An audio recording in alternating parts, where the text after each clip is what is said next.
lo que les voy a comentar y lo que voy a hablar no es una estructura teórica solamente, no es un marco teórico de lo que está pasando y de lo que pudo haber estado estructurado desde hace mucho tiempo. Es básicamente lo que hoy todos estamos viviendo, visto desde otra manera. Es un testimonio en donde yo les voy a compartir todo aquello que tanto las universidades, algunas lamentablemente las pontificias universidades católicas de nuestros países y otras universidades estatales lo conocen como los famosos posgrados de género o todo lo que tiene que ver las estructuras políticas de género. Es importante que sepamos de dónde parten, cómo fue estructurado y quiénes estaban detrás y con qué objetivo lo hicieron. Creo que para poder resumir todo esto y para que todos podamos compartir de una manera mucho más clara aquí hay tres poderes fundamentales. Un poder económico, que es el que mueve absolutamente todo. Un poder ideológico y político que tiene intereses, tanto eugenésicos como nazis y de gobierno global.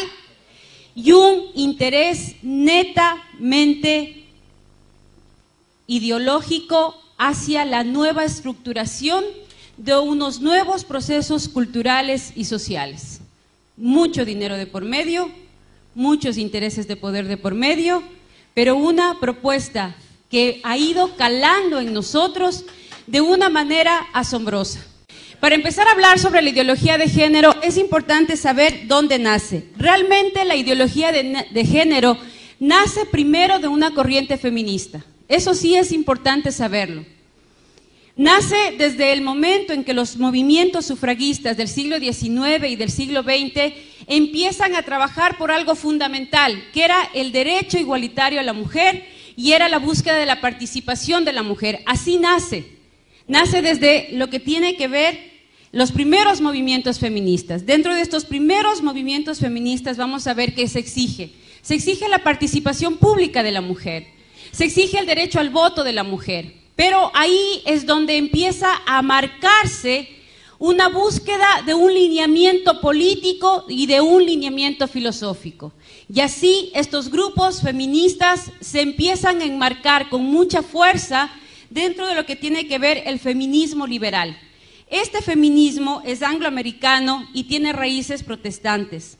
Hace énfasis en el individuo e ignora la importancia de la familia-comunidad, es decir, la mujer y la mujer.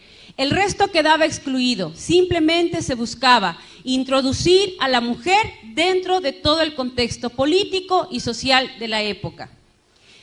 Fue muy fuerte la lucha y la campaña con respecto al tema del voto. Luego viene un feminismo socialista. Como este feminismo hablaba exclusivamente de la participación, del derecho al voto, de la participación social y ciudadana de la mujer, es decir, pasar de objeto a sujeto social, se vincula dentro de todo este proceso el socialismo. ¿Y cómo entra? Entra directamente desde el ámbito francés y alemán.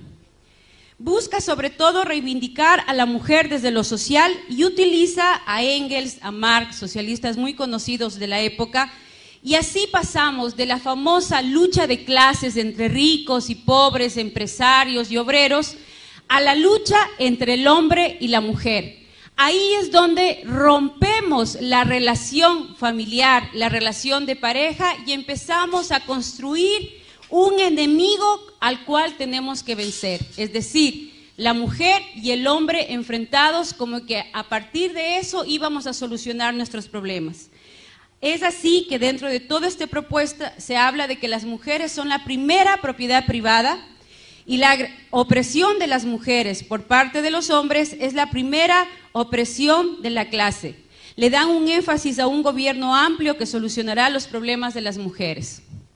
Tenían planteamientos explícitos de liberación sexual, es decir, yo soy tan igual al hombre que yo no tengo por qué tener hijos. Si él no tiene hijos, yo tampoco, y si para eso tengo que usar anticonceptivos, llegar al aborto y empezar a tener una vida promiscua como a lo mejor algunos hombres la tienen, pues yo tengo el mismo derecho.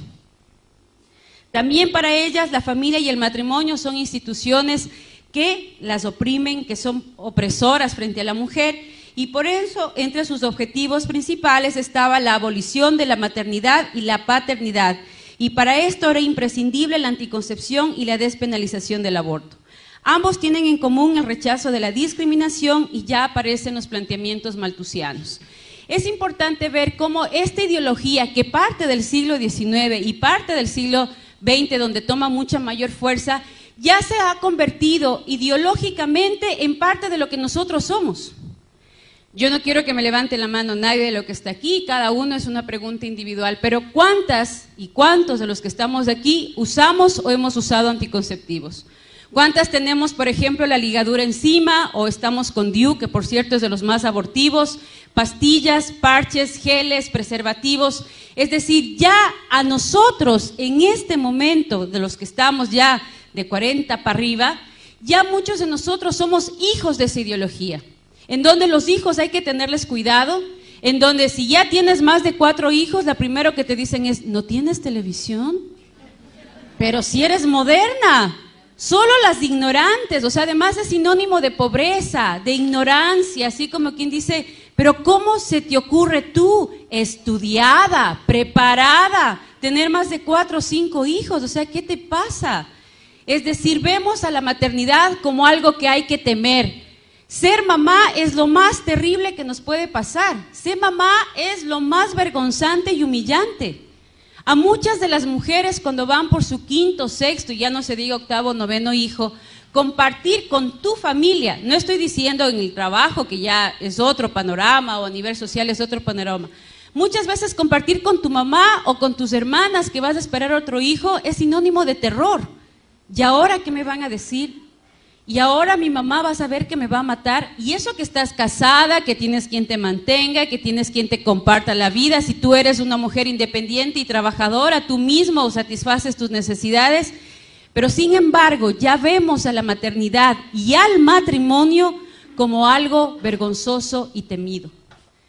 Y del matrimonio ni hablemos, porque del matrimonio somos nosotros mismos los que hablamos mal, nosotros mismos los que nos burlamos del matrimonio.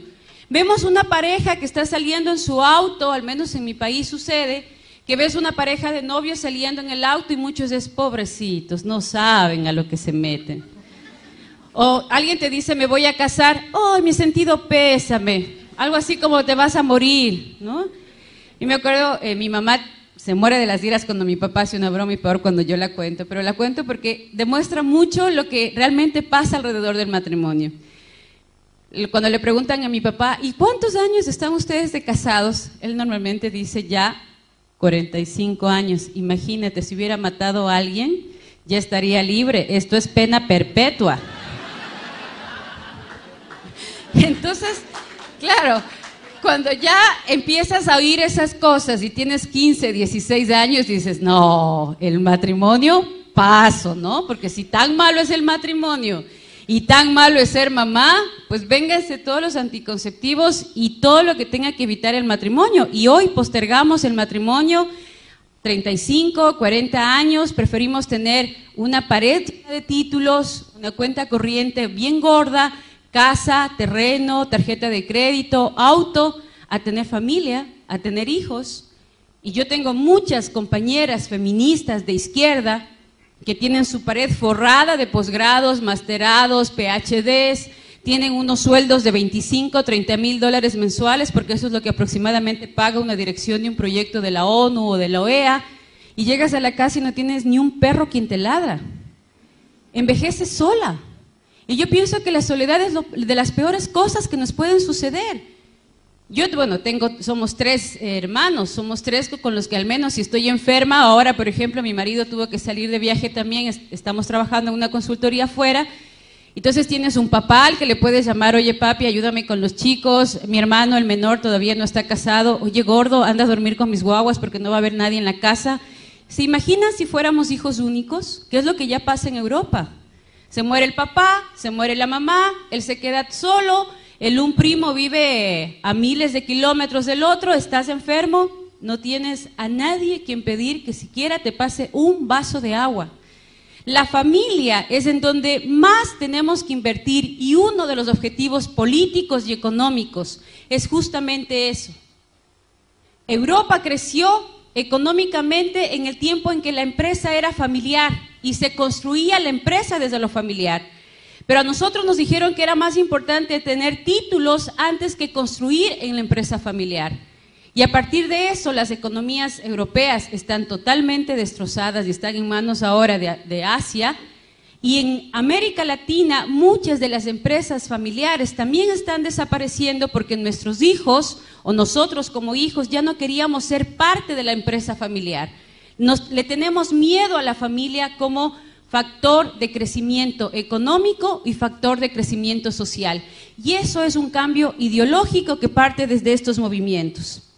Hay un segundo movimiento que es el que ya cobró fuerza en los años 60 y es el que nos ha impulsado ahora a lo que estamos, que está marcada por la obra del segundo sexo de Simone de Beauvoir y por la ilusión femenina de Betty Friedan. Este movimiento tiene ideas marxistas, pero junto con el liberalismo sexual. Aquí es donde se impulsa muchísimo lo que era la anticoncepción. Estos factores produjeron la revolución intelectual, fueron el inconformismo de los jóvenes, se sentían oprimidos, se sentían que no tenían mucho espacio de participación. El movimiento pacifista hippie, sexo, droga y alcohol, que promovía el amor libre, las relaciones sin compromiso, informadas pero puras, que es otro fenómeno. Mijita, prueba, ¿no? A ver cómo te va. Si te va bien, te casas, y si no, no. Yo cuando trabajo con jóvenes siempre les pongo un ejemplo, y es, miren, yo no sé cómo son las leyes en Argentina, pero en mi país, y creo que nos parecemos en muchos países, y hasta hoy por aprensión lo hacemos, cuando yo voy a comprar un auto, supongamos que Manuel me va a vender el super Porsche negro deportivo con el que nos fue a ver al aeropuerto, me pide $15,000 y acordamos que se los voy a pagar. Pero yo antes de pagar esos $15,000 voy a ver que no tenga problemas a nivel judicial, a nivel legal, que tenga todos los permisos, que funcione, que tenga absolutamente mecánicamente todo bien, me aseguro de todo eso y ahí luego de asegurarme de todo eso firmo el contrato y ahí le doy los $15,000 a Manuel por su Porsche. Cuando yo entrego el cuerpito latino, yo les paso a muchos jóvenes gratis, sin un papelito, sin el nombre siquiera. Me interesa más las cosas, los objetos, que yo como persona. Si me choco el auto, Dios mediante, con esfuerzo y todo, capaz que lo recupero. Pero si me da SIDA, o si me contagio de virus de papiloma humano o de clamidia y luego me quedo infértil para toda la vida, y el cuerpito latino lo entregamos gratis. ¿Ustedes se imaginan que yo le pida a este joven simpático su computadora y le dijera, oye, te quiero comprar el computador, pero necesito que por favor me lo dejes usar 1 año. Después de ese año, si me gusta, te lo compro. ¿Me vendes? Pero a mi hija sí le digo, prueba, mijita, prueba a ver cómo te va. Si te va bien, te casas, y si no, regresas. Pero la computadora sí no la suelto, ¿no? Eso es lo que hacemos, nos tratamos peor que objetos. ¿Dónde está nuestra dignidad de ser humano? O sea, no podemos hacer de nuestro cuerpo un objeto que todo el mundo pueda usar, que todo el mundo pueda disfrutar, y si no te gusta, te dejo. Pero sin embargo, como hay una ideología detrás y la hemos aceptado como si fuera algo maravilloso, como si fuera algo revolucionario, porque además las feministas nos dicen, ¿no? Progreso. Estamos ya en el siglo XXII, tenemos que ser modernos. Ya Europa lo aprobó. Ya en Estados Unidos es una ley como diciendo, mira, nosotros vamos por la cola y no podemos estar detrás. Y sin embargo, no nos dicen todo lo que ellos están viviendo ahora. Pero hay un tercer feminismo, un feminismo revisionista que está apareciendo ahora en el siglo XXI, apareció ya a finales del siglo XX, y es un estudio y una reivindicación a partir de lo que se vivió en los otros feminismos. Este feminismo es nuevo, está apenas apareciendo. Hay una es una diputada, senadora de la Comunidad Económica Europea, que lo está liderando, y ella hace un análisis en donde dice que Badinter es la que está trabajando en esta propuesta, que las mujeres no estamos dispuestas a sacrificar nuestra maternidad y la relación con el trabajo. Es decir, nos interesa tanto ser productivas, pero no por eso dejar de ser mamás.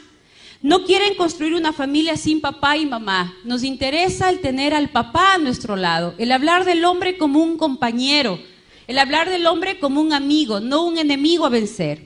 Quieren ser madres y trabajadoras, tener ese espacio legal para poder movernos.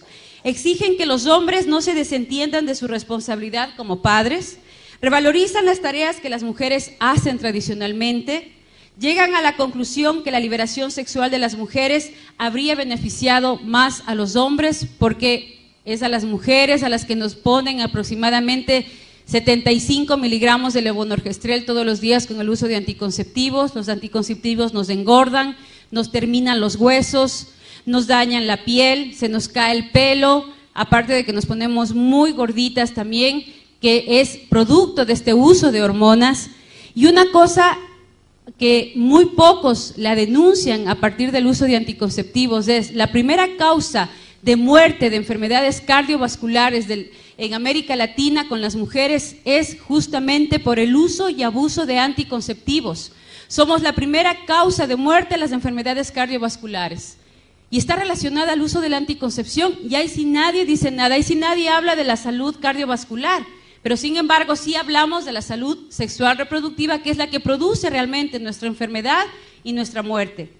Estiman que la mujer ha perdido su identidad femenina para asemejarse a los varones, produciéndose la peor de las alienaciones, ya vamos a hablar más adelante de esto, y buscan implicar al hombre en el logro de la igualdad real entre los dos sexos. En general, de una manera resumida, ¿qué promueve el feminismo? El progreso de las mujeres, es lo que todas estamos buscando. Cuando hablamos de políticas a favor de la mujer, cuando hablamos de proyectos a favor de la mujer, ¿qué buscamos? El progreso de la mujer. Para eso se han marcado 3 espacios: la lucha contra el patriarcado, la subordinación de la mujer y la igualdad entre hombre y mujer. Esos son los 3 paradigmas que enmarcan todas las propuestas legales en el continente. Si ustedes revisan todas las propuestas, nosotros elaborábamos las propuestas y las entregábamos al Consejo de la ONU previo a la elaboración del documento para el estudio de los encuentros tanto en el Cairo como en Beijing. Estos documentos siempre van a enfocar 3 problemáticas a raíz de un tema, y las problemáticas estaban centradas en estos 3 puntos.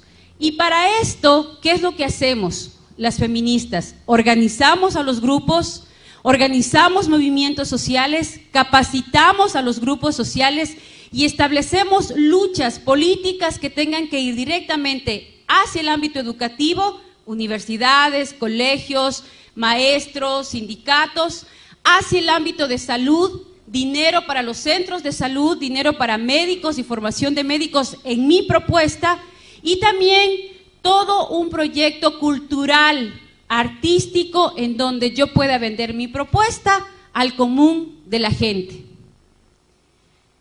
Pero para poder llegar a esto, ¿qué nos piden? ¿Qué es lo contradictorio? Me hablan de progreso, pero ¿qué me están pidiendo? Para yo poder entrar dentro de ese progreso de la mujer, de ese concepto de progreso, tengo que renunciar a mi esencia femenina. Cuidado digas que eres dulce, que eres tierna, que te encantan los hijos, porque no entras dentro de ese parámetro. Tienes que ser dura, tienes que ser fuerte, te anulan tu feminidad, te anulan tus emociones. Tú no puedes llorar, y para eso te ejercitan, para eso te forman, para eso te ponen en campos de formación en donde te hablan de tus mayores debilidades. Hay una dinámica que se llama la silla eléctrica. En esta dinámica de la silla eléctrica, donde formamos lideresas para que puedan enfrentar el campo social, ponemos un círculo y cada una tiene que sentarse en esa silla, y en esa silla te tienen que decir todos los campos negativos que tú tienes, lo que yo percibo de negativo de ti. Y la que está al frente tiene que evitar enojarse y dar respuestas totalmente frías a cómo puede establecer una estrategia para vencer esa debilidad. Hay mujeres que hasta lloran y automáticamente lo que te dicen es: mira, tú no sirves. Si vas a ponerte a llorar como niña, como bebita, es mejor que ni pienses estar frente de ningún grupo. Tú para revolucionaria no sirves, tú para feminista no sirves, y así que es mejor que lo pienses. Si te quedas, tienes que ser fuerte y dura para enfrentar la batalla, y si no, te vas. Así te forman. Te forman para poder mirar al otro sin tener miedo, aunque sepas que por dentro te estás muriendo. Pero que sepas que tienes una pistola y que si hay que usarla, hay que usarla. Y que no te puede temblar la mano. Y así forman a las feministas. Diana Conti es formada desde los 16, 17 años para poder enfrentar lo que está enfrentando. Para que todo el mundo le diga que es una liberal, que dónde está su familia. ¿Ustedes creen que ella, en el fondo de su corazón, no sentirá la presión social que implica liderar estas propuestas? ¿Que habrá ratos en que no quiera desmoronarse? Claro, porque somos humanas, pero tiene que vencer eso porque así está formada. Porque así tiene que hacerlo para cobrar el dinero que cobra y para poder estar en el lugar en el que está. Aparte de eso está promover la liberación sexual, es decir, si tú tienes 10 amantes, yo voy a tener 20 como mujer. Defender el aborto a petición, porque como tú eres hombre y no te embarazas, yo tampoco me tengo por qué embarazar. Y si para eso tengo que terminar asesinando a mis hijos a cambio de un título, asesinando a mis hijos a cambio de un buen sueldo, asesinando a mis hijos a cambio de un posgrado, pues lo voy a hacer. Porque primero estoy yo y yo. El resto no me importa. Si el resto quiere venir conmigo, que venga. Y si no, pues es su derecho quedarse. Disociar la reproducción de la sexualidad. Es decir, no importa el resultado. Si yo tengo placer, lo voy a vivir. Y ahí les tienen a un montón de diputados y senadores en América Latina discutiendo sobre el placer sexual de unas cuantas personas y si tienen o no tienen derecho a casarse. Cuando en el fondo, si nosotros vemos, estamos discutiendo sobre un tema genital, sino un tema de 2 o 3 personas que tienen placer sexual, besándose y amándose entre hombres o entre mujeres. Cuando las mujeres estamos automáticamente en muchos países, ni siquiera tenemos el grado de alfabetismo que necesitamos.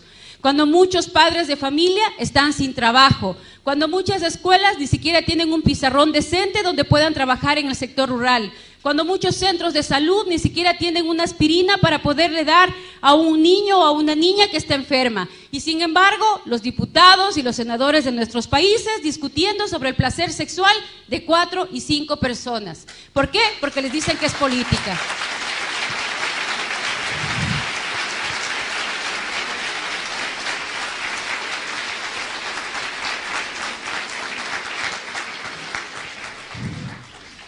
Además, es importante empezar a trabajar dentro de combatir la igualdad salarial, que ese es un punto. Siempre van a encontrar en las propuestas feministas puntos positivos que nos enganchan, pero que tiene con el paquete completo.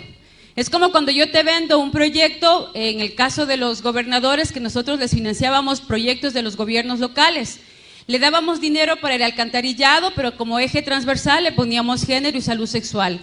Entonces el alcalde feliz empezaba a construir su puente y no se daba cuenta que dentro del convenio yo tenía la obligación de ir con mi equipo a capacitar a los maestros de las escuelas en el uso y abuso de anticonceptivos.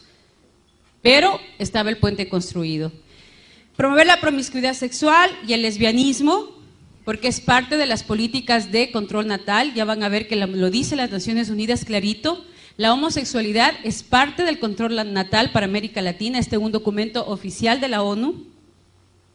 Ingresar forzadamente al mercado laboral, es decir, y aquí hay muchas que lo hemos vivido, cuando vas a un sitio y te dicen, ¿en qué trabaja? Y como nos han lavado tanto el cerebro que ser mamá, estar en la casa es lo más denigrante, agachas la cabeza y dices, solo soy ama de casa. Solo soy ama de casa. O sea, por favor, ¿quién no ha estado en la casa y quién no ha estado con los hijos no sabe de lo que está hablando? Aquí habemos algunas que somos mamás y sabemos que desde medicina, psicología, economía y todo lo que se puedan imaginar, uno lo tiene que saber. ¿Cómo? Pides ayuda al Espíritu Santo, porque te viene la de 20 años con la crisis de que se peleó con el novio y no sabe qué hacer. Viene el de 14 años que resulta que el profesor de matemáticas le mandó un ejercicio de X sobre Y al cuadrado y que tiene que resultar pi y dices, Virgen Santa, ¿y qué será eso? Y viene la de tercer curso y te dice, mami, lo que pasa es que me mandaron a hacer un ensayo de lenguaje sobre el Quijote de la Mancha. Y tienes que pasar desde la psicología a la filosofía y las letras en un santiamén, porque además todos te quedan viendo así como diciendo, Mamá, la respuesta. Vamos de uno en uno y despacito, porque de lo contrario termino haciendo el deber de álgebra en lenguaje. Promover la agenda de género es otro de los puntos que nace del feminismo, porque a las mujeres nos hablaron tan mal de los hombres y nos enseñaron a odiar tanto a los hombres que hoy terminamos en la cama de otra mujer, porque les tememos a los hombres. Y ahí también inicia la agenda de género, porque tengo tanto miedo de vincularme con un hombre, porque me han hablado tan mal de los hombres, que el amor entre mujeres dice que es más puro. ¿No? ¿Cuáles son las estrategias para esto? El primer canal que se utilizó en todos los grupos y a partir de las conferencias internacionales fue el punto como estrategia global, el control de natalidad como derecho humano. Fue el primer punto. ¿De dónde parte? Eso es importante saberlo. La ideóloga del control natal hay muchos, pero la que más fuerza ha tenido, la que más se ha leído, a la que más se le ha impulsado y la que mucho dinero manejó y creó varias organizaciones como la IPPF, que es la que más vende anticoncepción y aborto en nuestra región, es Margaret Sanger. Ella fue la precursora norteamericana de los movimientos feministas, luchó por la imposición del control natal, el uso libre de anticonceptivos y el fomento del aborto. Margaret Sanger es el ídolo de las feministas, sobre todo de las de antaño. Hoy se la considera pionera del nuevo feminismo, es decir, de las chicas de 25 y 30 años, porque es mucho más radical en los planteamientos. Fundó la organización la Liga Americana para el Control de Natalidad, hoy denominada IPPF, y en 1914 fundó el periódico La Mujer Rebelde, que se considera el hito comunicacional más importante de la mujer.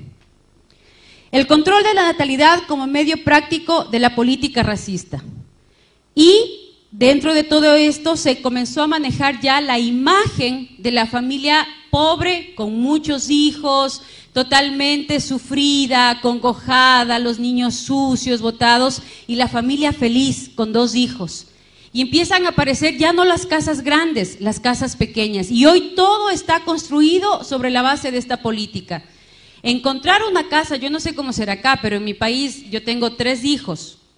Encontrar ya una casa de 3, 4 dormitorios es más o menos una odisea. La mayoría de casas tienen 2 dormitorios, una cocina que tienes que entrar de lado porque de frente no cabes, una sala comedor que ya es una sola, porque ahora eso se llama estilo moderno, estilo americano. Entonces son 4 sillas en medio de la sala y un patio en donde el perro le puede dar ataque de esquizofrenia porque no resiste el tamaño del patio, ¿ya? Y ese es el modelo. Nuestro fallo, les voy a decir literalmente lo que estudian las mujeres y los hombres en los posgrados de género, porque este es un documento que se les entrega. Lo que pasa es que como lo vemos con otros ojos, literalmente lo he pasado. Nuestro fallo de segregar a los imbéciles, que normalmente para ella los latinos, ella los llama a los mexicanos, y los negros somos los imbéciles, quienes están aumentando y multiplicándose un peso muerto de basura humana, engendra impasiblemente la clase de los seres humanos que nunca deberían haber nacido. El control de la natalidad en sí mismo, denunciado a menudo como violación de la ley natural, no es nada más ni nada menos que la facilitación del proceso de deshacerse del indigno, de prevenir el nacimiento de defectuosos o de aquellos que lo serán. Margaret Sanger. El exterminio de la población negra. De 5 abortuarios en Estados Unidos y en España, 3 están en barrios de latinos y barrios de negros, al punto que hoy ellos se están organizando en Estados Unidos para denunciar el genocidio de los afros en Norteamérica. ¿Por qué? Porque dice que el enfoque educacional más exitoso para llegar al negro es a través de un llamamiento religioso. No queremos que nadie se entere de que queremos eliminar a la población negra, y el ministro religioso es el hombre que puede aclarar esa idea, si alguna vez se le ocurre al más rebelde de sus miembros. Entonces, por eso es que hay que buscar sacerdotes que defiendan el género, líderes religiosos que hablen de que no hay nada más bonito que ser homosexual y que no hay pecado en la homosexualidad. Entonces ya no es la líder de las Naciones Unidas. Ya no es la consultora del Fondo de Población de la ONU, es el sacerdote de la parroquia X a quien ingenuamente, espero creer eso, ingenuamente se le ha lavado el cerebro y ahora sale él a decir, vengan, esta iglesia es abierta, aquí no hay problema el aborto, aquí no hay problema la anticoncepción, aquí no hay problema la homosexualidad, todo está bien visto a los ojos de Dios porque Dios lo permite todo. ¿Por qué? Porque es parte de la estrategia. Yo no soy la que tengo que decir, es la comunidad la que lo tiene que pedir y yo, buena gente, ONU, Fondo de Población, Banco Mundial, lo que hago es darle a la gente lo que quiere la gente, porque así de buena gente soy, ¿no? Y luego, deberíamos contratar a 3 o 4 ministros de color, preferiblemente con conocimientos del servicio social y con atrayentes personalidades. El acercamiento educativo más acertado a los negros está con una súplica religiosa. No quisiéramos que saliera de nuestra boca la frase de que deseamos exterminar a la población negra. Luego viene la esterilización de los débiles mentales, porque pobrecitos de esos niños con síndrome de Down no pueden nacer. Entonces nos hemos comido el cuento de tal manera que ahora mucha gente piensa, no, pues es que esa gente no puede nacer. Pues ella ya lo había pensado y nos lo vendió de la siguiente manera. El débil mental innegable debería de hecho no solamente ser reducido, sino además prevenido de propagar su clase.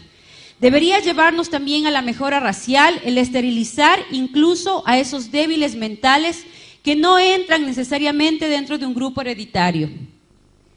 En la colonia de Lynchburg, para epilépticos y débiles mentales del estado de Virginia, se establecieron desde 1927 hasta 1972 unos 8,000 niños al amparo de una ley eugenésica, totalmente esterilizados. ¿Les suena eso de que a los niños hay que esterilizarlos, a los niños con problemas mentales hay que esterilizarlos? Y si a ti te tienen que hacer el examen para saber si tu niño viene o no viene con algún problema mental, para poder ayudarte. La pregunta es, ¿ayudarme a qué? Disculpe. ¿Para qué necesita hacerme a mí un examen si mi hijo viene o no viene mal? ¿Cuál va a ser la ayuda? ¿No? Esta es la filosofía que hay detrás de eso. La selección elitista de las clases acomodadas. Nuestra tarea está no solamente en prevenir la multiplicación de la mala estirpe, está también para preservar la estirpe bien dotada. Por el interés del progreso social o incluso por la permanencia de la civilización, las clases intelectuales deben tener más niños. Nuestro problema más acuciante es aumentar el índice de natalidad del superior y disminuir del inferior. Y muchos de nosotros nos hemos comido el cuento. Ahí están las pobres, llenas de hijos, no tienen que dar de comer a sus hijos y siguen pariendo como conejos. Deberían evitar que las pobres sigan teniendo hijos. Tanto pobre en la calle, tanto pobre en los mercados. Entonces hay que eliminar a los pobres. Entonces se necesita tener tarjeta de crédito, cuenta corriente, casa, auto y profesión para poder tener hijos. Igual a China. En China, si tú tienes dinero y puedes mantener, pagas el impuesto por cada hijo que tienes. Y si no, tienes la obligación de abortar, porque el gobierno te obliga a abortar porque los pobres no pueden tener hijos. Y vamos a tener que pedir autorización para el número de hijos que tenemos que tener. ¿Por qué? Porque hay una clase que tiene que prevalecer y otra que tiene que desaparecer. La destrucción de la familia y el matrimonio. La acción más misericordiosa que puede hacer una familia numerosa por uno de sus miembros más pequeños es matarle. La cama del matrimonio es la influencia más degenerativa en el orden social. No te cases, ¿para qué te vas a casar? Bueno, pues y si te va mal te divorcias. Ninguna mujer tiene derecho legal de concebir a un niño sin un permiso para la maternidad. Y viene el anticristianismo. Fundamentalistas, curuchupas, comecirios, antiprogreso, homofóbicos. ¿De dónde nace? Los servicios de maternidad para las mujeres de los barrios miserables son perjudiciales para la sociedad y para la raza. La caridad no hace más que prolongar la miseria de los ineptos. Los resultados, de 5.9 en América Latina en 1950, a 2.5 en el 2000, a 2.1 en el año 2010 y el objetivo es llegar a 1.9 en el 2050. Hoy estamos ya en parte de los objetivos que ellos están cumpliendo. Llevamos 2.1, muchos de nuestros países como promedio. Nos hemos convencido de que a los hijos hay que tenerles miedo. Hay más tasas de divorcios que de matrimonios en la mayoría de nuestros países. Muchos de los chicos ya no optan por el matrimonio. Las relaciones, las uniones de parejas son más comunes que los matrimonios. Y todo parte desde toda una estrategia que venimos arrastrando desde atrás. Yo le he puesto las frases tal cual ellos lo dicen, pero a nosotros nos hablan de progreso, nos hablan de derechos, nos hablan de felicidad, nos hablan de éxito, cuando en el fondo, si ustedes les preguntan a estas feministas, les preguntan a estos líderes sociales, ¿cuántos de ellos están con la persona con la que se casaron? ¿Cuántos de ellos tienen hijos botados en varios hogares? ¿Cuántos tienen hogares destrozados? Casi todos. Ustedes fíjense en un líder de izquierda, fíjense en una feminista y vea si realmente detrás de ella hay una estructura social y familiar que le sostiene. La mayoría de ellas no lo tienen. Y si la tienen es porque es un marido santo que aguanta todo. ¿Cuáles son sus canales? Aquí viene la estrategia. ¿Cómo funciona esto? A través de las conferencias que acaparan el 70% del trabajo de las Naciones Unidas. Esa es la estrategia. Ahí tenemos las conferencias de mujeres, de población, de niñez, de tierra, derechos humanos, las conferencias sociales y las dos últimas de la mujer y de los jóvenes en México. ¿Cómo operan? Las conferencias están diseñadas para llamar la atención sobre algo particular.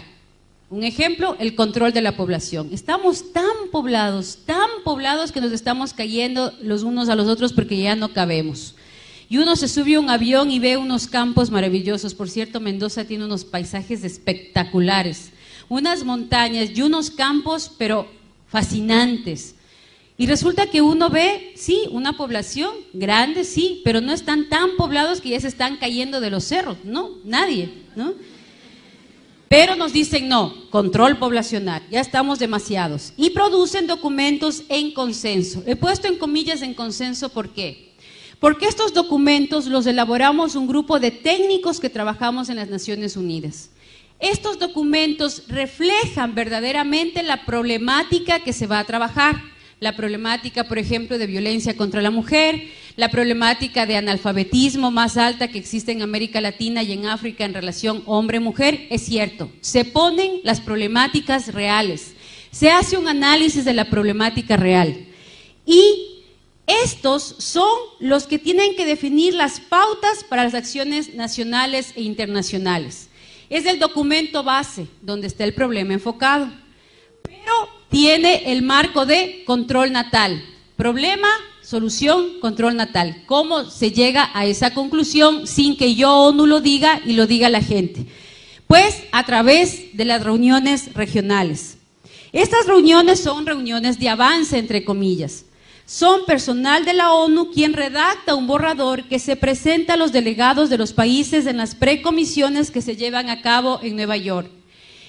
Este paquete que tiene que ver con el análisis de la problemática baja a cada uno de los países. En esos países se lo traduce a la realidad nacional, a la realidad de Argentina.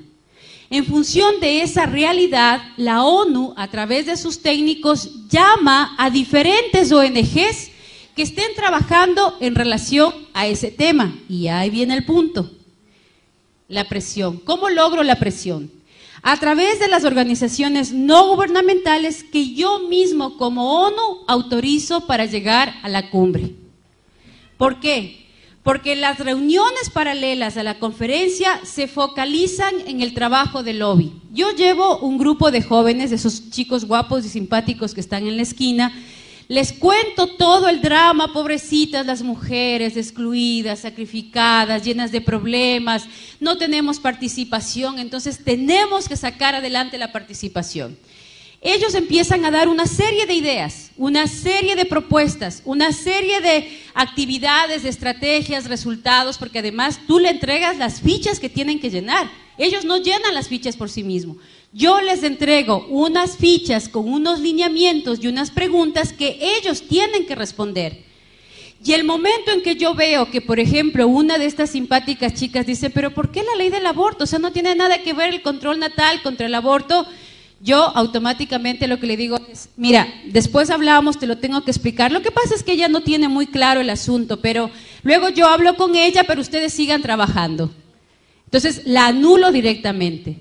Cuando sale el documento no lo redactan ellos.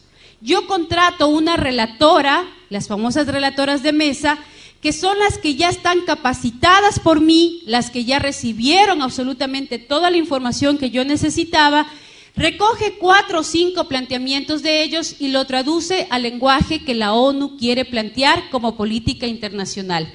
Así funciona. Entonces, ahí viene el lobby. En el lobby, a los delegados, senadores, diputados, delegados del área ejecutiva de cada uno de los gobiernos, yo le digo, usted como diputada que ha venido a la ONU, quiero darle a conocer el documento que trabajamos en su país hace exactamente 3 meses y lo trabajaron más de 100,000 jóvenes argentinos y estas son las conclusiones. Si usted no aprueba esas conclusiones, estará traicionando el sentir de las mujeres y de los jóvenes argentinos. Entonces, por favor, vote. Este es el pedido de los jóvenes en el país. Y el trabajo del lobby es convencerle al delegado de país de que su país es el que está pidiendo porque yo, ONU, he hecho todo el trabajo de las ONGs. Luego aparecen las voceras de los grupos de base y de las organizaciones internacionales con intereses económicos. Aparecen los proyectos, disculpen, aparecen ya los proyectos. Entonces, ¿qué es lo que viene ahí? Aparecen las problemáticas, aparecen las temáticas, lo que se va a aprobar y, milagrosamente, aparecen las financieras. Yo tengo 20 millones de dólares para apoyar esa propuesta. Yo tengo 100 millones de dólares para trabajar con jóvenes en Colombia. Yo tengo 6 millones para hacer convenio con Ecuador. En el temática de mujer, yo te voy a dar para violencia de la mujer, te voy a dar 25 millones para el SIDA y empieza la repartición del pastel. Y como se empieza a generar un espacio de necesidad versus oferta, creen, en la problemática quedó a un lado y ahí se empieza la danza de los millones en función de los proyectos que se empiezan a ofertar, entre comillas, para cumplir el objetivo planteado en esa conferencia. ¿Cómo lo hacemos? Con oficinas permanentes en la ONU para ayudar el objetivo de la ONU, de la cumbre en la ONU. Si yo me doy cuenta que María de los Ángeles es una líder espectacular, que maneja muy bien el lenguaje, que tiene muy claro cómo distribuir los presupuestos, yo le digo, María de los Ángeles, quiero hacerte una propuesta desde la Secretaría del Senado. Tengo en este momento 25 millones de dólares para trabajar en la temática de mujer, que tú los puedes distribuir acorde a los diferentes programas que tienes. Yo tengo ya algunas ONGs que las he visto, que me gusta el trabajo que hacen, y tú ayúdame a seleccionar algunas otras más. Para esto yo te voy a mandar a ti a un curso de especialidad en Canadá o en Alemania o en Holanda o en Bélgica para que logres establecer políticas sociales mucho más claras con respecto a la temática que se va a aplicar. Te vamos a dar más o menos $2,000 mensuales, el posgrado es de aproximadamente 21 días, te pagamos el hotel, te pagamos el curso que cuesta $25,000 y luego de todo esto elaboramos juntas el proyecto y yo te entrego el dinero. ¿Estás de acuerdo, María de los Ángeles? Ya dudó, eso para mí ya es bastante como funcionaria de la ONU. Exfuncionaria, pero ahorita voy a hacer el papel de la funcionaria para que ustedes vean un poco cómo se manejan las cosas, ¿no? Ahí hay algunas ONGs que hay que conocerlas. Está Parenthood, la famosa IPPF, está el Comité Latinoamericano del Caribe para la Defensa de los Derechos de las Mujeres, el famoso CLADEM, Católicas por el Derecho a Decidir, que ya está en tendencia a desaparecer, porque inclusive la presidenta de las Católicas por el Derecho a Decidir, frente a un ecógrafo, no dudó de que ahí hay vida y dijo claramente que con los avances científicos ya no se puede decir que no hay vida. Entonces, yo veo que ya el plan de la ONU, siempre van a ver el plan de la ONU, aparecen unas ONGs con fuerza, se les pone ahí al frente y todo, se van quemando y a las mismas aparecen con otro nombre, ¿no? Está el Popular Council, que es de los más fuertes y es de los más desencarnados porque tienen estudios económicos, estudios geográficos, estudios antropológicos, sociólogos y todos trabajando en función de esta propuesta y otros más, ¿no? Aquí está también, está llegando a Argentina el IPAS, que tiene su oficina central en México, está Plan Internacional, está también el Banco Mundial, ya los vamos a ver ahora. ¿Cómo funciona esto? ¿Qué hay detrás? Uno dice, bueno, todo hasta aquí es así como político, ideológico. Detrás de todo esto realmente hay mucho dinero. Miren, ¿cómo funciona esto? Estas organizaciones internacionales que se han tomado las Naciones Unidas, la ONU realmente en el 42 nace desde una crisis social mundial muy fuerte, donde los derechos humanos prácticamente desaparecieron, donde se mataron a millones de personas a nombre de la limpieza de raza. En función de eso, nace las Naciones Unidas para precautelar esos derechos. Luego se dieron cuenta que trabajar en los derechos humanos sí deja dinero y que hay mucha gente que está dispuesta a donar dinero para poder impulsar el proyecto. Y ahí aparece, obviamente, el cansancio de estos donantes. Y estos donantes dicen, pero ya les estoy dando millones y millones para reducir la pobreza en África y hay cada vez más pobres. Como reducen los benefactores y necesitaban dinero para poder seguir trabajando, aparecen los famosos donantes, a ver, ya hice algo aquí, los famosos donantes con intereses económicos. Los que más dinero le ponen a las Naciones Unidas para sus proyectos, increíblemente, son las farmacéuticas. ¿Por qué el negocio con las farmacéuticas, donde Sintec es la que más nos ha dado para América Latina? Es la que invierte para generar los proyectos de educación sexual como inversión para poder retribuir. ¿Dónde está el negocio? Yo te vendo los preservativos a 12 centavos desde la India. Vienen 4 millones de dólares. No crean que compramos 1 o 2, compramos, solo en Ecuador acabamos de comprar en enero 4,5 millones de dólares en anticonceptivos a Sintec. Sintec financia los encuentros, financia los lobbies, financia las ONGs, porque yo te entrego a ti a los 13, 14 años un preservativo, te regalo el preservativo, te enseño durante 4 o 5 años a través de los maestros que ganan miserables sueldos en nuestros países, que se los ha convertido en distribuidores de anticonceptivos. Son los únicos distribuidores de farmacéuticas que no ganan ni una regalía por lo que venden, los médicos igual, y se les entrega estos anticonceptivos y se les enseña a usar a nuestros hijos porque yo me estoy garantizando un fiel cliente por 35 y 40 años. Entonces, si yo traigo a 12 centavos y encima más negocio con algunos diputados para poner dispensadores de los preservativos obligatoriamente en los colegios, vamos a poner un colegio base de 1,500 jóvenes, te enseño cómo se usa, te pongo ahí y yo los vendo a 25 centavos. ¿Cuántos preservativos venderán en un dispensador de un colegio de 1,500 alumnos? Entonces, claro que es un negocio regalarte, claro que es un negocio educarte para que uses mis anticonceptivos, claro que es un negocio invertir. Entonces, yo invierto en los encuentros y luego de invertir en los encuentros, ¿cómo lavo el dinero? Lavo el dinero a través de las organizaciones internacionales para que yo desaparezca, te entrego a esta institución busca agencias internacionales de desarrollo social, de desarrollo en salud, como el USAID, como todo lo que tiene que ver los centros, la FDA también, y lo paso a las financieras para que puedan entrar a negociar, como la Organización Mundial de la Salud y el UNPA, y entrego los préstamos a través de los bancos internacionales. Entonces, yo no hago como país el convenio directamente con Sintec, sino que presento el proyecto al UNPA o las Naciones Unidas para que estas agencias depositen el dinero o hagan préstamos internacionales. Un ejemplo de eso.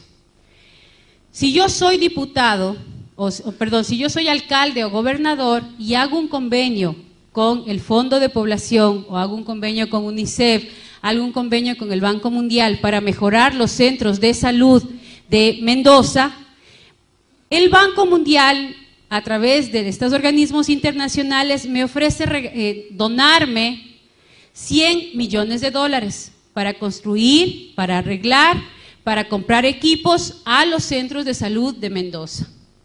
Dentro del convenio está el eje transversal de salud sexual reproductiva, que incluye la consejería gratuita a adolescentes para que los adolescentes sin permiso de sus padres usen anticonceptivos, para que se trabaje en género, es decir, capacitar a los maestros y a los médicos en atención a personas homosexuales, y todo lo que tiene que ver con la entrega de anticonceptivos y esterilización a las mujeres y a los chicos y a los hombres en Mendoza. Entonces, espectacular, pero hay un eje transversal que de esos 100 millones, 1 millón, 2 millones, 3 millones será destinado para mi proyecto. ¿Quién va a manejar ese proyecto? Entonces yo le digo, señor gobernador, no se preocupe. Primero lo invito a cenar en un local muy bonito, y aquí uno ve el sticker de la ONU y te abren las puertas por todo lado. Nadie puede entrar, pero si le dice, soy funcionaria de la ONU, siga por favor. Le llamo de la ONU para hablar con el gobernador, claro, siga por favor. Lo llevo a cenar, porque para eso tú ganas un sueldo, pero te entregan una tarjeta de crédito de aproximadamente $20,000, para que tú como funcionaria puedas invitar a diputados, puedas invitar a gobernadores, a gobiernos locales, a cenas, a teatros, a lugares, a posgrados, a viajes, y así poderle inmiscuir en la propuesta. Le digo, mire, usted encárguese de estos 98 millones, yo voy a contratar los técnicos, porque yo me imagino que usted no tiene experiencia en esto de contratos sociales, ONGs y todo. Yo ya tengo el estudio de con qué ONGs puedo trabajar, y en función de esas ONGs yo empiezo a implementar el proyecto. Yo tengo mi equipo, tengo mi gente, así que usted de eso no se preocupe. Firma, y empezó el proyecto sin que nadie se dé cuenta y sin tener que buscarme marchas en contra, ni que vengan los Provida a decirme que esto no está bien, ni que vengan un montón de viejitas comerciarios a decirme que eso está mal. Ni se han enterado, ya está firmado el convenio y ya está el dinero en la gobernación. La más grande de estas ONGs que trabaja en todo el continente, desde México hasta Brasil y Argentina y Chile, es la IPPF. El que está al frente de la IPPF actualmente es el hijo de Margaret Sanger. La IPPF, Alexander Sanger, él es el gerente de la IPPF actual. Y la IPPF en su página web, ellos, la verdad es que nosotros no leemos, pero ellos lo tienen bien clarito y lo ponen ahí directamente. La IPPF trabaja para mejorar el acceso a la anticoncepción de emergencia para ayudar a prevenir embarazos no planificados y abortos inseguros. ¿Qué quiere decir? Que trabaja por el aborto seguro, que vende abortivos, que vende aborto químico, que esteriliza y entrega anticonceptivos a los jóvenes sin mayor información. Y aquí ustedes no ven absolutamente en ninguna parte de la página, en ninguna parte, lo que tiene que ver con el peligro de las enfermedades de transmisión sexual de nuestros hijos. Yo lo único que hago es vender un negocio. Entonces, imagínense qué negocio. Te entrego anticonceptivos. Como sé que no existe sexo seguro, tienes dos opciones: o te embarazas o te enfermas. Si te embarazas, te vendo el aborto. Y si te enfermas, te vendo, por ejemplo, la famosa vacuna en contra del virus de papiloma humano, que le dicen muy noblemente en contra del cáncer de útero, que no hay tal cáncer de útero si no hay virus de papiloma humano, que es una enfermedad que se transmite vía piel a piel por el simple sudor de la piel. Entonces yo también te vendo las vacunas. ¿Cuánto cuestan? $475. ¿Cuántas dosis? 3 dosis. ¿Cuánto cuestan los retrovirales para el SIDA? En Brasil se los produce a $170, $180 y nos lo venden en nuestro continente entre $800 y $1,000. Un negocio redondo. Y para completar el negocio, yo también te vendo las máquinas a través del IPA para todos los procedimientos abortivos, y no conforme con eso, hoy me he inventado un tubo para extraer el bebé de 8 a 10 semanas, venderlo completo. Entren a las páginas web y pongan compro y vendo bebés abortados, y mientras más completo está, más caro te pagan las mismas farmacéuticas para dos cosas: investigación con bebés muertos o elaboración de geles, de cremas y de shampoos con el colágeno de nuestros propios hijos. Ese es el negocio macabro que hay detrás. Entonces, vamos a ver qué de las conferencias y cuánto dinero ya está implementado. En la conferencia del Cairo del 94 ya se habló del aborto como un derecho y muchos países lo aceptaron. Incluyeron los derechos sexuales y reproductivos, y desde 1998 todas las constituciones, todas, sin excepción alguna, todas las constituciones del continente incluyeron dentro del marco constitucional en el área de derechos humanos el concepto de salud sexual reproductiva, sin considerar lo que eso implicaba. Los fondos para planificación familiar en todo el mundo fueron de 17.000 millones de dólares que ya se entregaron y ya se gastaron. Educación sexual y sexo seguro desde los 14 años, que ya empezamos ahí a elaborar los primeros textos educativos para ser entregados a nuestros hijos. Representantes de Honduras como Lorena Casco y también Cecilia Royals fueron las que más guerra nos dieron en esa época. Ellas fueron las que impidieron, y gracias a ellas muchas de estas políticas en América Latina no se introdujeron, porque alertaron a varios de los gobernantes que estaban ahí y a varios de los delegados. Se habló también de que los niños que nazcan deben aparecer como niños deseados, y se empezó aquí a introducir dentro de todos los textos de salud, dentro de todos los libros de ginecobstetricia, el concepto de niños deseados como política desde la resolución de El Cairo. Se trató de cambiar el concepto de familia a familia en todas sus formas, y Europa lo acogió. América, desde Norteamérica, Canadá hasta el Cono Sur, no la adoptaron en el 94. Luego en Beijing, ya los logros que se tuvieron y que ya estamos viviendo el resultado de eso se trata negativamente al matrimonio, a la familia y a la maternidad, y se empieza a hablar de la importancia de vivir las relaciones sexuales como un derecho sin llegar ni al matrimonio, y no importa el sexo, no importa el estado civil, no importa si eres hombre, si eres mujer, no importa absolutamente nada. Buscan eliminar la discriminación específicamente en el tema de la homosexualidad, y ahí aparecen las primeras leyes en Europa y en Norteamérica para incluir la libre orientación sexual, tanto en los diferentes estamentos estatales hasta llegar a los estamentos constitucionales. Y ya en muchos países se ha logrado: México, Colombia, Argentina, que ya les voy a decir, son los 3 parámetros. Este es un dominó. Este dominó que tiene la ONU tiene 3 puntas a nivel latinoamericano y del Cono Sur. México, por ser, entre comillas, país católico, está la Santísima Virgen María y su influencia tiene mucha fuerza por la guadalupana. Está Colombia, porque se considera siempre un país mucho más conservador, mucho más apegado también a la religión, y está Argentina por su influencia política y porque siempre o marca la moda, o marca los hitos musicales, marca los hitos artísticos. Entonces también está Argentina. Caen las 3 puntas y el dominó va cayendo automáticamente uno tras de otro. Esa es la estrategia que se tiene. Busca eliminar los obstáculos para la igualdad de género, y empiezan a aparecer grupos artísticos financiados por la misma ONU, artistas y varios líderes sociales y políticos, homosexuales como personas lindas, como hitos, como ejemplos, y empezamos a aparecer en la televisión, empiezan a aparecer homosexuales, empiezan a aparecer varias personas. De hecho, Walter Mercado es uno de los beneficiados de los proyectos de la ONU con dinero para expandir su imagen dentro del continente, porque su imagen daba mucha fuerza a la relación del buena gente, lindo, simpático y que ayuda a los demás.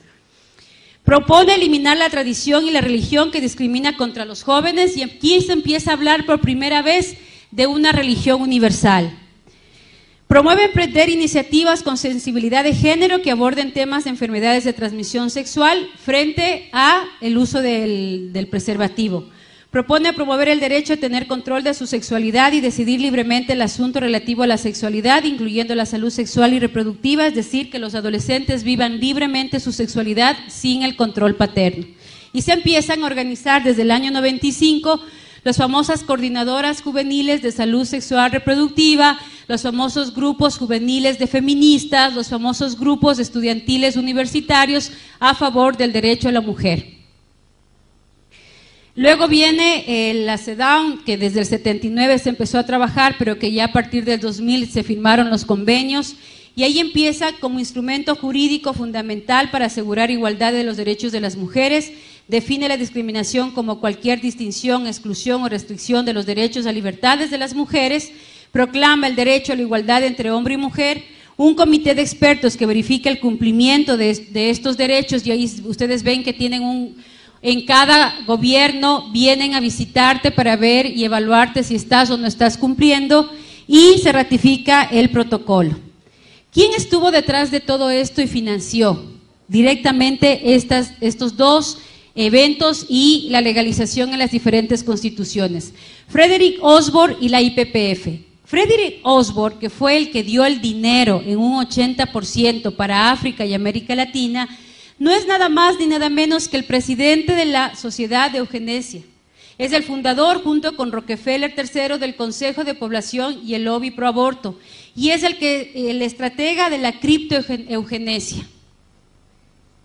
Luego viene, con todo este financiamiento, ¿cuál fue el resultado?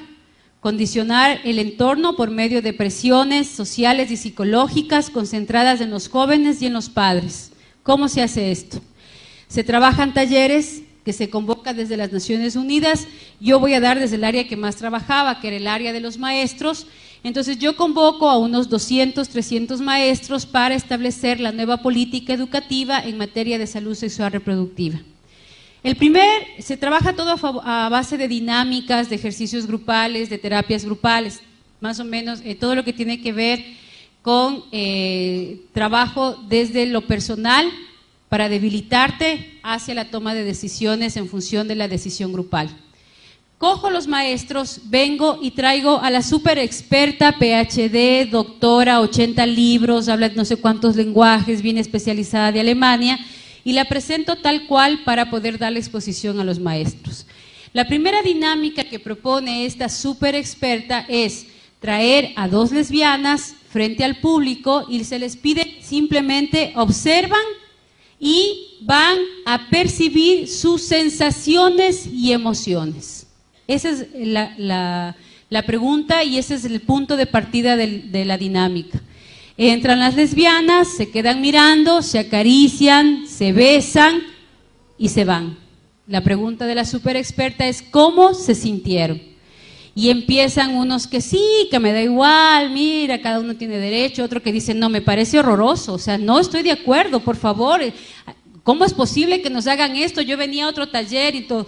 A todos los que protestaron, les digo, por favor, levanten la mano quienes no están de acuerdo o no les pareció bien o se sintieron mal o se incomodaron con esta dinámica. Levantan la mano, gracias, bajen la mano, por favor, y les digo, ustedes deberían ir al psicólogo. Tienen un problema moral.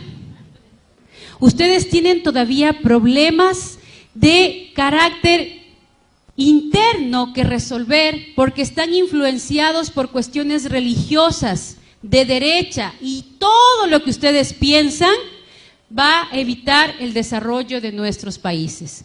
En el evento van a haber muchas cosas de este tipo, por lo tanto decidan si se quedan o se van. Yo les puedo recomendar tomar un taller de gestáltica que les permita vivir su sexualidad, porque a lo mejor lo que tienen es una sexualidad reprimida, porque el 50% de varones ya ha tenido tendencias homosexuales y el 30% de mujeres también las vive todos los días. Eso lo dice el estudio hecho en X, Y, Z, y por lo tanto ustedes están dentro de ese marco. Agachan la mayoría de la cabeza, hay 2 que 3 valientes que se mantienen y pelean, pero el resto mutis. ¿Por qué? Porque lo dice la súper experta. Y así es como empiezan a trabajar todo el control natal, y eso ya lo hemos visto, ¿no? Luego viene la Fundación Rockefeller, que empieza a trabajar y empieza a financiar a través de estas organizaciones.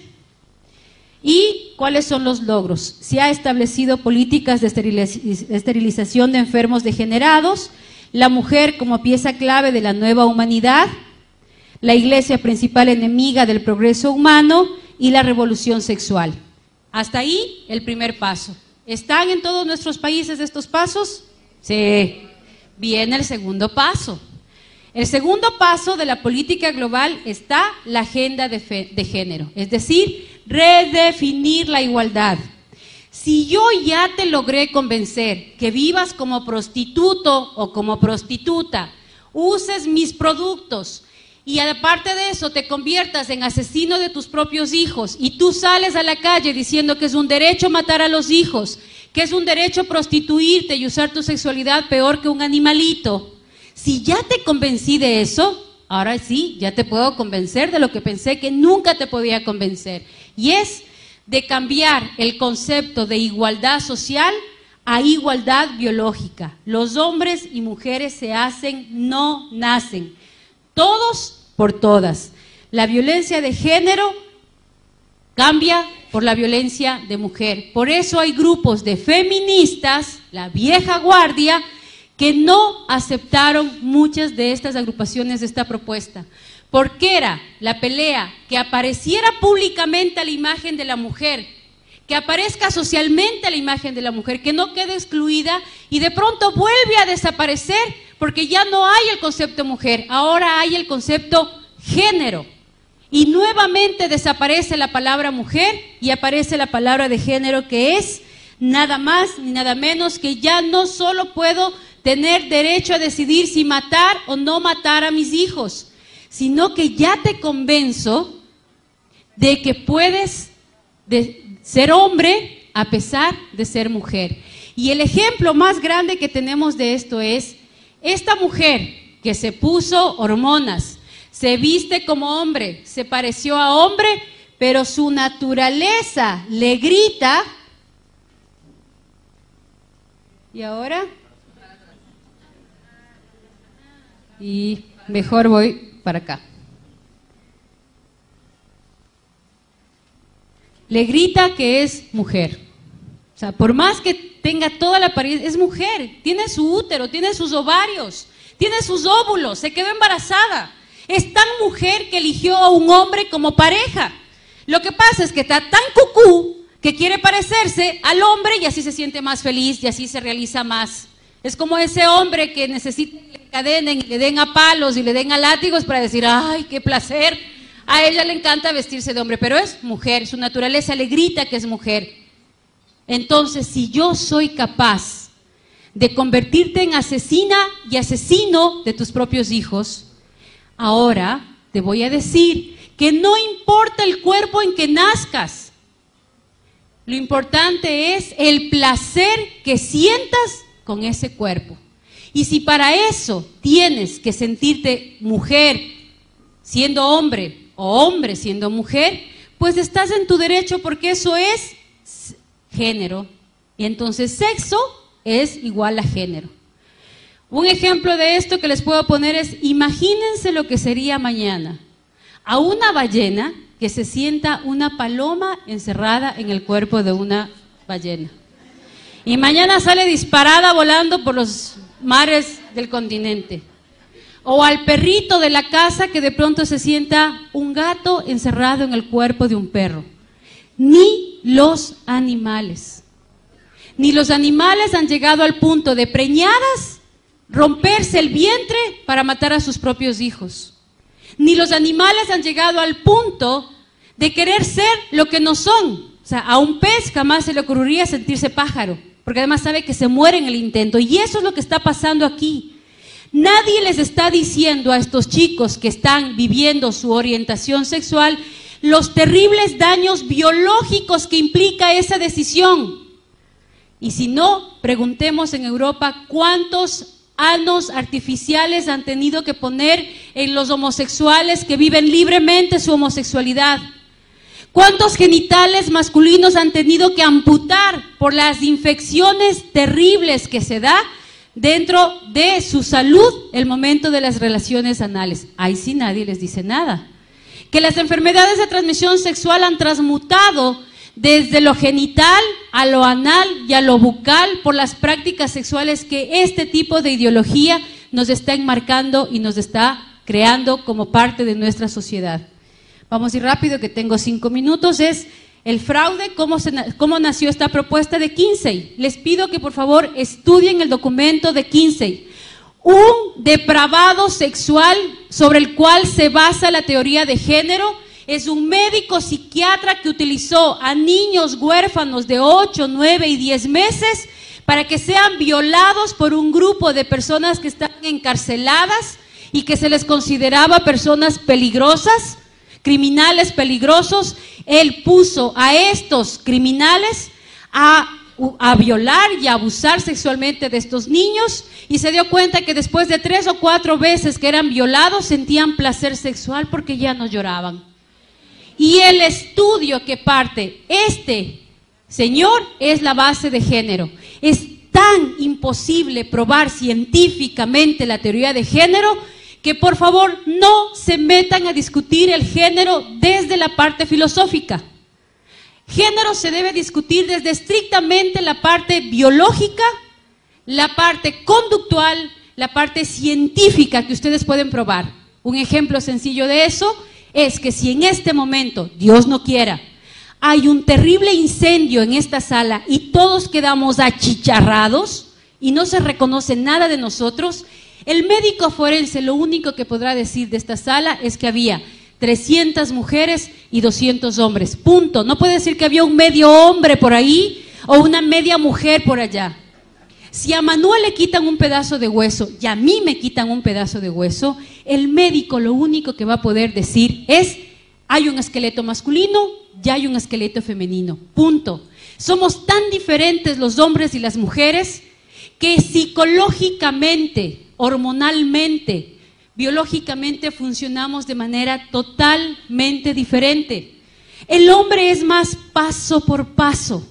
Las mujeres somos mucho más detallistas. Un ejemplo cotidiano de eso, un desayuno en la mañana. Mi amor, ayúdame a hacer el desayuno. Se baña, se afeita, se viste, se arregla, nos atrasamos al colegio.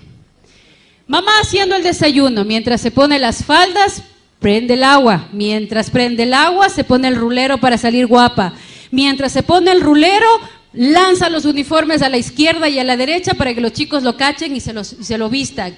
Prepara los refrigerios mientras pone la lavadora y se quede funcionando para poder salir. Y a las 8 en punto todos estamos en el sitio en el que tenemos que estar. Porque así somos.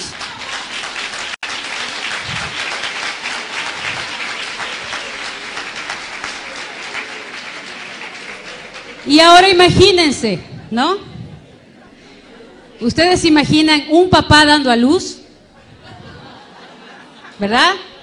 Ahora imagínense ustedes sin los brazos de esos hombres, sin la practicidad de ellos, que cuando tú llegas toda alborotada y le cuentas: es que mi trabajo, es que la vecina, es que la comadre, es que los hijos, es que el colegio, es que el mercado, es que el problema, el que no sé qué y no sé cuánto, y él te queda mirando así, no entendió nada de lo que le dijiste y te dice: sí, mi amor, claro.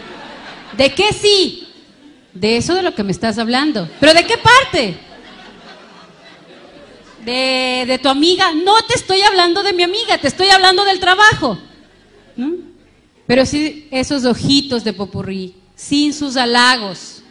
¿Ustedes creen, mis queridos amigos, que las mujeres nos arreglamos, nos peinamos, nos perfumamos, nos guapeamos para que aquí mi amiga me diga: mamacita, qué buena que estás? No. Nos arreglamos para nuestros maridos, para nuestros hijos, para nuestros machos, para nuestros varones. Y todas nos debilitamos y nos derretimos frente a esas palabras amorosas que ustedes nos dicen. Nos derretimos en los brazos de ustedes porque necesitamos de sus brazos. Necesitamos de su practicidad, necesitamos de su racionalidad, necesitamos de su concreción, porque de lo contrario no concretáramos nada, nos termináramos haciendo 10 cosas a la vez. Entonces, cuando yo rompo con todo eso, obviamente rompo con toda una estructura, y si yo soy capaz de convencerte de que ya mates a tus hijos, luego de que ya no eres mujer, que eres hombre, te puedo convencer absolutamente de todo. Y ese es el plan social y de poder económico y político. Porque los jóvenes que viven como animales su sexualidad y no son capaces de tomar decisiones asertivas de su vida, de su cuerpo, no van a poder tomar decisiones absolutamente de nada. La prueba de eso es la generación de los ninis en Europa. Ni estudian ni trabajan. Y eso es lo que quieren acá. Porque a esos jóvenes es fácil lavarles el cerebro, a esos jóvenes es fácil sacarles el voto, a esos jóvenes es fácil decirles lo que deben comprar, lo que deben vestir, a dónde tienen que viajar, qué es lo que se tienen que poner, dónde tienen que estudiar y qué carreras tienen que estudiar, porque nos convierten en seres humanos totalmente manejables, totalmente vulnerables, violentos, sin ser capaces ni siquiera de enfocar una meta a la cual seguir. Y aquí yo quiero hacer un llamado a los jóvenes. Si los jóvenes y las mujeres no nos comprometemos en participar en política, a meternos y ensuciarnos las manos, a meternos y abrir la boca y a ser la voz de los que no tienen voz, estamos fregados, porque les vamos a dejar a ellos el poder.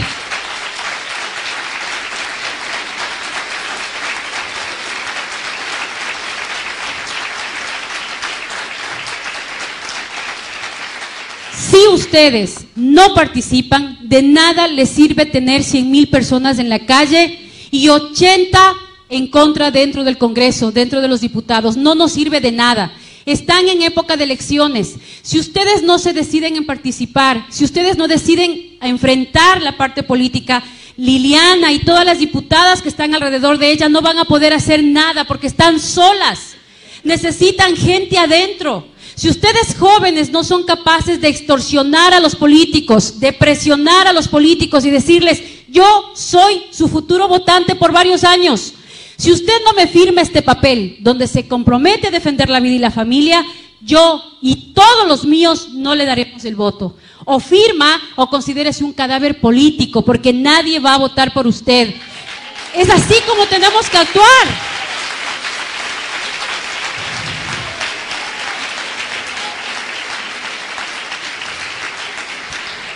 Y como ya me están votando y tengo que correr, no le he dicho todavía cómo organizarse, porque una cosa es la denuncia y estoy empezando recién las propuestas, organizarnos. Este evento es fundamental. Este evento tiene que unirse con todas las fuerzas internacionales que en este momento están trabajando. Estas son algunas de las organizaciones internacionales que están ya dentro de los Estados Unidos, en la ONU, con oficinas propias. Son gente buena que ya se ha logrado introducir en los canales de la ONU para romperle sus esquemas, para romperle su participación. Si no nos organizamos y no tenemos claro cómo actuar, no lo vamos a lograr. No hace falta que salgas y digas a la calle que el aborto es un pecado, se te van a reír en la cara.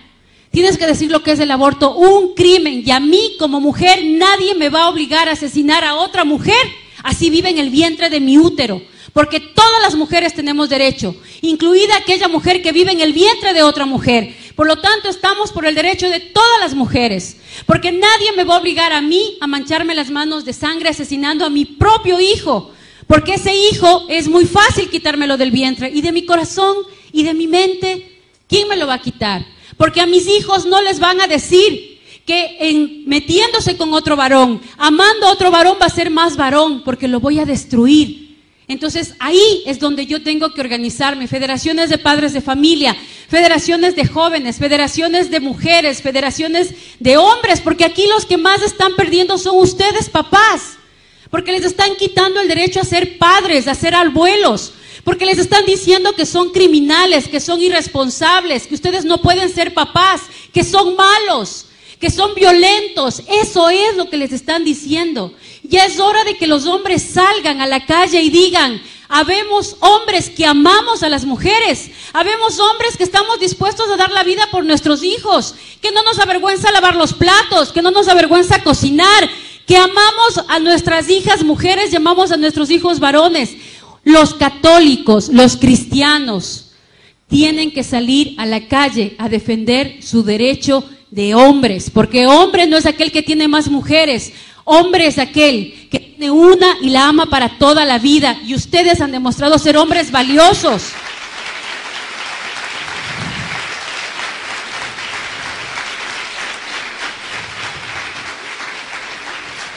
Finalmente vamos a hablar de nuestros hijos. Machismo empieza con M de mamá, mujeres. Es hora de empezar a trabajar en la educación de nuestros hijos, en ambientes de vida coherente y con valores, buscando un ideal de persona, enseñándoles a tomar decisiones acertadas, que si ellos no están de acuerdo que en su colegio, en su universidad, les den condones, ellos sean capaces de abrir la boca y decir, no estoy de acuerdo, oiga maestro, disculpe, ¿usted me garantiza sexo seguro? ¿Usted va a pagar mi tratamiento si yo me contagio de SIDA? Si usted me firma que lo va a hacer o va a hacer con cualquiera de mis compañeros, hágalo. Caso contrario, si mañana tenemos SIDA, tenemos virus de papiloma humano, tenemos clamidia, usted va a tener que responder.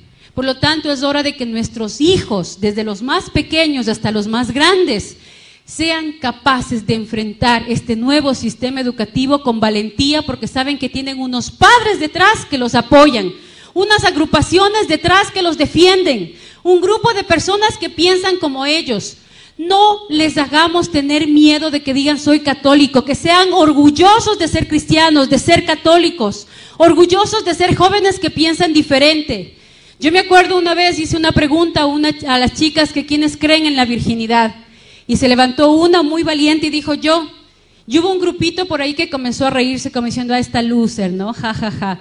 Ella les regresó a ver y les dijo, lo que ustedes son, yo lo puedo ser cualquier momento, pero lo que yo soy, ustedes ya jamás en su vida lo van a poder ser.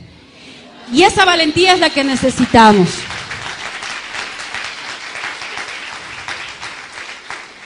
Bueno, ya están ahí, yo creo que con esto terminamos.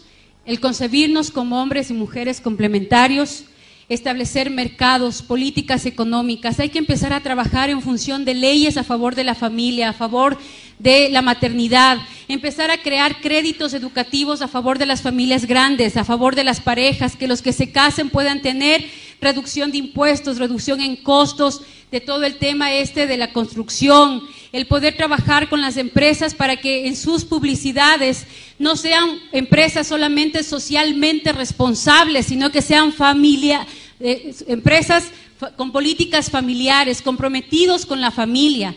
Ustedes están ahora organizándose. México tiene una idea que le ha venido trabajando mucho tiempo y se las paso por si acaso, el Día de la Familia, en donde todas las empresas, los mercados, los supermercados, los negocios de comida, en ese día hacen programas especiales para las familias, dando énfasis en las familias grandes y en las familias pequeñas. Hacer compatible la maternidad y la paternidad, no tener miedo a comprometernos. Tener acciones positivas y trabajar a favor de la familia y de la vida es lo único que nos va a ayudar y nos va a fortalecer. Trabajar en favor de la familia y de la vida es lo único que va a lograr cambiar Argentina, cambiar Colombia y Ecuador. Si no estamos unidos, no estamos claros y no alzamos la voz, no tenemos derecho ni siquiera a criticar. Si ustedes no están comprometidos adentro, si ustedes no entran a la política, si ustedes no entran a jugárselas, ya perdieron el derecho a criticar. O nos jugamos y entregamos la vida, además porque tenemos el ejemplo más grande de todos. ¿Saben cómo se ama y se defiende lo que uno cree? Así. Como Cristo lo hizo por nosotros. Dar la vida hasta la última gota de sangre. Eso es lo que hay que hacer. Muchas gracias.